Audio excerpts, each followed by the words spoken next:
Olá, graça, paz e alegria. A porção de hoje, recomendada para a leitura da Bíblia em um ano no plano sequencial, é Jeremias do capítulo 28 ao capítulo 30. Da mesma forma que profetizou o cativeiro, que duraria tempo suficiente para construir casas, plantar, colher, casar e ter filhos, o profeta também anunciou que Deus salvaria um remanescente do seu povo por meio desse exílio. O tempo do cativeiro iria acabar e haveria uma maravilhosa restauração sob uma nova aliança. Entendemos também que aqui aponta muito mais não só para a volta para casa, mas para o reinado realmente de Cristo, o reinado milenar e tudo mais, todo o desenrolar da história. Mas sim, Jeremias está falando também da volta para casa. E é claro, disso houve uma nova busca, um novo acerto do judaísmo, buscando a vontade do Senhor, e a preocupação com deixar de lado de cumprir a vontade do Senhor acabou se exagerando a ponto de ficar muito literal, muitas reclamações, muitas coisas que nós vemos nos dias de Jesus a partir dos fariseus e saduceus e essa coisa toda. Mas muito por uma preocupação de fazer o errado. Então queriam seguir muito à risca o que a lei falava, quando na verdade o que o Senhor realmente queria era um coração convertido à sua vontade, que então naturalmente praticaria as coisas de acordo com a vontade do Senhor. Então, falando a respeito da mensagem do profeta Jeremias, de acordo com o que nós lemos no seu livro, ela serviu tanto para anunciar as razões pelas quais o cativeiro era inevitável, por mão de quem o exílio iria acontecer e como seria possível ter um relacionamento de fato com o Senhor, assegurando que se eles se arrependessem, eles voltariam para Jerusalém e para as demais terras e desfrutariam, sim, de grandes bênçãos da parte do Senhor. Muitos esperam as bênçãos e acreditam que tudo só tem que dar certo, tudo tem que ser agradável, do bom e do melhor. Filho do rei tem do bom e do melhor, não é?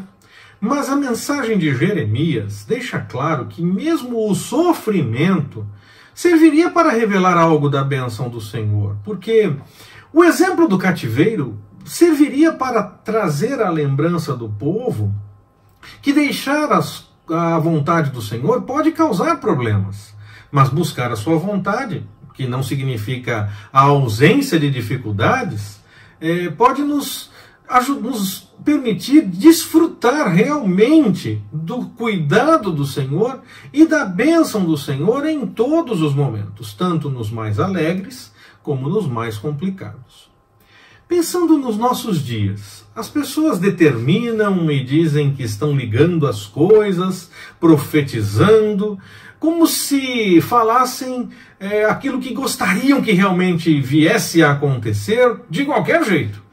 E se alguém ousa falar que não é bem assim, é porque está torcendo contra ou fazendo o jogo do inimigo. As pessoas não entenderam que o ligar na terra está sim submisso ao faça-se a tua vontade, assim na terra como no céu. Acham só que é só falar e então as coisas vão acontecer, porque eu tenho fé, então as coisas vão acontecer. Mas aquele que tem fé busca a vontade do Senhor, não vai falar simplesmente por falar qualquer coisa, vai falar aquilo que o Senhor realmente revela, aquilo que o Senhor toca no coração. O nosso coração pode nos enganar na direção do que nós venhamos a falar, mas o Senhor não, Ele vai nos dar realmente o que deve ser falado. Não é a vontade do nosso coração que deve ser ligada na terra. As pessoas acham que sim, que ligar na terra, profetizar, serve para atender os nossos desejos. Porque se nós tivermos fé, as coisas vão acontecer. Mas, na verdade, aquele que busca a vontade do Senhor e tem um coração convertido à sua vontade, só faz as coisas de acordo com a vontade do Senhor e não de acordo com o desejo do próprio coração. Nós podemos até apresentar aquilo que nós entendemos que parece ser o mais acertado. Tenho insistido no exemplo de Jesus, quando ele diz, passa de mim esse cálice, mas nós devemos, como ele também, estar submissos à vontade do Pai. Faça-se a tua vontade. Não é a vontade do nosso próprio coração. Deus não é gênio da lâmpada, como muitos tratam. Ele é o Senhor da história. Aleluia. Ele é o Senhor da história. E faz as coisas como lhe apraz. Só um coração realmente transformado pela palavra do Senhor pode ligar na terra o que realmente é a vontade do Senhor. Pode profetizar aquilo que o Senhor realmente revela. Aquele que tem fé busca ao Senhor e não o próprio entendimento, a própria vontade. Não, aquele que simplesmente declara aquilo que quer que aconteça, porque é o desejo do seu próprio coração, está longe da realidade do que realmente o texto bíblico nos orienta. Se fosse o que nós queremos, não seria a vontade do Pai sendo feita na terra como é feita no céu. É preciso abrir mão da nossa própria vontade para fazer as coisas de acordo com a vontade do Senhor e de acordo com o que Jesus realmente revelou. Aconteceu com Jeremias, na porção da nossa leitura de hoje. Um outro profeta disse que Babilônia não teria muito sucesso, não teria sucesso por muito mais tempo e que em 2 anos tudo estaria resolvido. Nós podemos pensar que 2 anos é muita coisa, mas quando nós pensamos que há 20 anos uma notícia demorava semanas ainda sendo digerida e conversada, hoje uma mesma notícia que é falada de manhã, de noite, parece notícia velha, porque tantas outras informações chegam e tantas outras coisas acontecem. Realmente a forma de entender essa demora é diferente.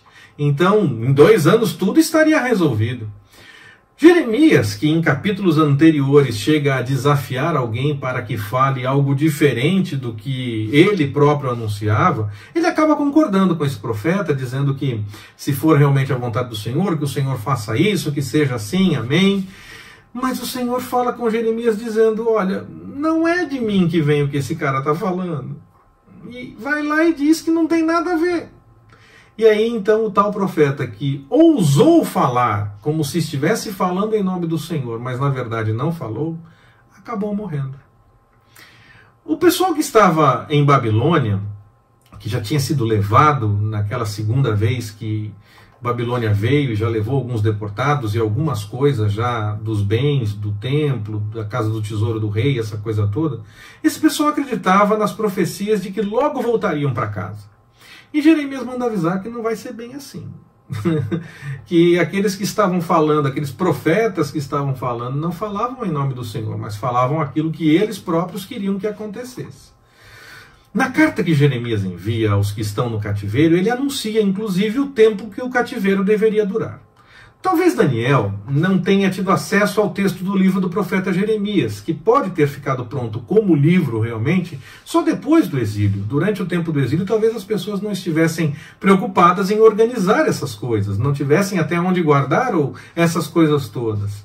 Claro, muitas coisas de Jeremias já estavam escritas, o próprio texto nos revela em muitos momentos, escreve isso, escreve aquilo, então as coisas já estavam escritas sim, mas talvez organizado como um livro, talvez não, talvez como textos separados de várias profecias. E aí então, depois, com um tempo, possivelmente um editor, juntou todos esses textos apenas depois do exílio. Então Daniel não deve ter tido contato com o livro do profeta Daniel, e mesmo do profeta Jeremias. E mesmo que o livro já existisse, talvez Daniel não tivesse uma cópia, estava longe um do outro, não é? Ele talvez não tenha nem mesmo ouvido as profecias de Jeremias, porque ele foi levado para a Babilônia ainda muito jovem. Mas essa carta pode ter servido para o profeta Daniel ter o entendimento a partir da profecia de Jeremias a respeito do tempo do cativeiro. Nós vamos ver lá no livro do profeta Daniel, permitindo o Senhor, que ele tem esse entendimento e cita que foi com base no que dizia o profeta Jeremias. Eu tenho insistido muito nisso, pois o texto de Jeremias confirma muitas vezes essa realidade. Profecia não é dizer o que eu quero, nem exercitar a minha fé no que eu quero que aconteça. Profecia é declarar o que o Senhor revela. E pode ser tanto para um acerto das coisas, pode ser realmente por questão de bênção, como pode ser um alerta para situações complicadas que se aproximam, seca, fome e as devidas precauções que deverão ser tomadas, e também para se preparar para enfrentar esse tempo. Pode ser um convite para a conversão e para a mudança, ou até mesmo as coisas podem se complicar se não se acertar diante do Senhor. Em qualquer situação que a profecia se apresente, ela será a pessoa dizendo aquilo que o Senhor revelou, e não o que a pessoa propriamente quer. E sempre nós teremos a realidade do cuidado do Senhor, isso é fato. Mesmo que haja dor e sofrimento, quando nós buscamos a sua vontade, nós temos sempre o cuidado do Senhor. Como foi, por exemplo, durante o tempo do exílio, pois o próprio exílio foi um convite, e qualquer situação que seja complicada para passarmos, sempre será um convite para a mudança e para experimentar o melhor do cuidado do Senhor. Quer no tempo de angústia, sem esse cuidado nós não teríamos como enfrentar esse tempo, quer para depois, quando as coisas se acertarem.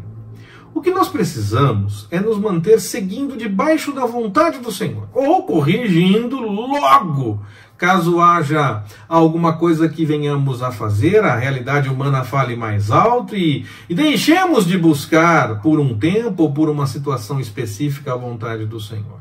Corrigir logo é a melhor coisa que podemos fazer.